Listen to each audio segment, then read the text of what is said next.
Soybeans were sharply lower, but they did manage to close above the $12 mark, which they had been flirting with earlier in the week before having reversal higher. But here today, we gave back about half of those gains, or well, really about half the gains for the week. Kind of a mixed week as we head into the very end of the week here for soybeans so far.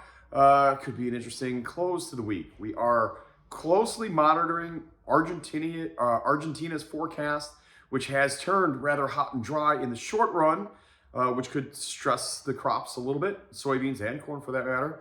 But for the most part, the longer term forecast returns to normal in the 8 to 10 day outlook. However, as we like to say, we trust long term forecasts, weather forecasts, about as far as we can throw them. So we all know that can change. So we will be watching that pretty closely at midday and the afternoon updates. But then, after the weekend, that is where we could see some bigger changes potentially. We are in a weather market and we are following Argentinian weather very closely. Previous to that, we had been following Brazilian weather. We know that they have had their struggles this year, but now they're getting into the bulk of their harvest for their first season soybeans. Not hearing wonderful results at first, but that's fairly usual on a difficult growing season. A lot of times you'll see the poorest fields harvested first. Either way, there's been declining estimates or declining thoughts about that South American soybean crop. USDA last month showed us a 157 million metric ton crop. CONAB, the Brazilian reporting agency, has their number 155.3. But recently, a lot of the private estimates have been falling between 145 and 150. It'll be interesting to see what the USDA does with the Brazilian soybean production number when we see it a week from Friday. That would be February 9th. In the meantime, we had export sales today like we normally do on Thursdays, and it wasn't great. It came well below the trade's expectations between 500,000 and 1.05 million metric tons.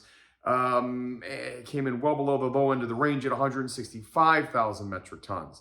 That is a marketing year low, and it's a bad time of year to be doing such thing because this is still in the window of our marketing or our export marketing year before South America steps in and takes over.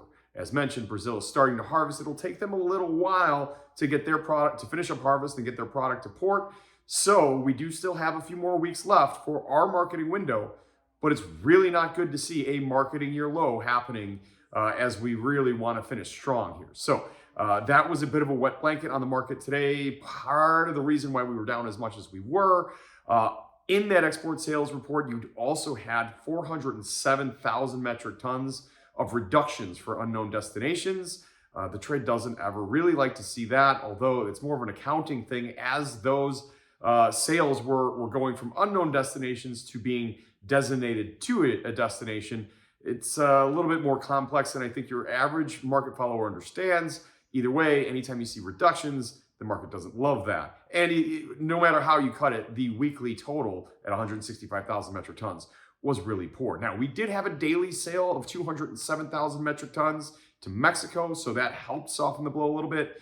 But it doesn't really give you a whole lot of confidence that next week's number is going to be all that much better unless we see a couple more of these daily flash sales. So we'll be watching for that. We'll be watching South American weather, although it really makes you wonder, does South American weather really matter all that much if we're not seeing the Chinese buying, if the demand isn't there?